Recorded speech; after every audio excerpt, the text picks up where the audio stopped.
നമസ്കാരം. ഇഫക്ട് ന്യൂസിലേക്ക് ഏവർക്കും സ്വാഗതം. കേരളത്തെ നശിപ്പിച്ച 10 വർഷമാണ് പിണറായി ഭരണത്തിൽ കടന്നുപോയതെന്ന് BJP സംസ്ഥാന അധ്യക്ഷൻ ശ്രീ രാജീവ് ചന്ദ്രശേഖർ കുറ്റപ്പെടുത്തി. UPA ഭരണകാലത്ത് 72,000 കോടി രൂപ മാത്രം കേരളത്തിന് ലഭിച്ചപ്പോൾ 2014-2024 കാലത്ത് 3.20 ലക്ഷം കോടി രൂപയാണ് മോദി സർക്കാർ കേരളത്തിന് കൈമാറിയതെന്നും രാജീവ് ചന്ദ്രശേഖർ വാർത്താസമ്മേളനത്തിൽ പറഞ്ഞു. 10 കൊല്ലം ഭരിച്ച പിണറായി സർക്കാർ ജനങ്ങൾക്ക് വേണ്ടി ഒന്നും ചെയ്തില്ല. ഇപ്പോൾ ജനങ്ങളുടെ ശ്രദ്ധ തിരിക്കാനുള്ള ശ്രമമാണ് നടത്തിക്കൊണ്ടിരിക്കുന്നത്.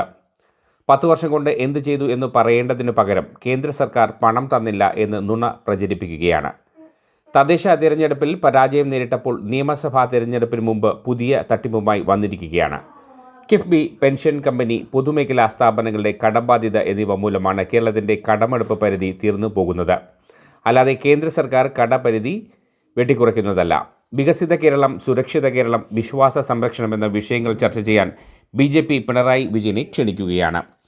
ഇതേക്കുറിച്ച് ഒരു തുറന്ന സംവാദത്തിന് തങ്ങൾ തയ്യാറാണെന്ന് മുഖ്യമന്ത്രിയെ അറിയിക്കുകയാണെന്നും രാജീവ് ചന്ദ്രശേഖർ പറഞ്ഞു. CPM-ന്റെ പിന്തുണയോടെ ഭരിച്ച UPA സർക്കാർ കേരളത്തിന് 10 വർഷം കൊണ്ട് തന്നത് 72,000 കോടി രൂപയാണ്. നരേന്ദ്രമോദി സർക്കാർ കേരളത്തിന് തന്നത് 3.2 ലക്ഷം കോടി രൂപയാണ്. UPA കാലത്ത് പിണറായി വിജയനും CPM-ഉം ഒരു സമരവും ചെയ്തില്ല. 4.5 ഇരട്ടി സഹായം കേരളത്തിന് തന്നിട്ടും എന്തിന് സമരം ചെയ്യുന്നു എന്നതാണ് ചോദ്യം. പിണറായി മുഖ്യമന്ത്രിയായിരിക്കുമ്പോൾ കേരളത്തിൻ്റെ കടം 1.4 ലക്ഷം കോടി രൂപയായിരുന്നു. 10 വർഷം പിന്നിടുമ്പോൾ കേരളത്തിൻ്റെ കടം 5 ലക്ഷം കോടി രൂപയായി ഉയർന്നു.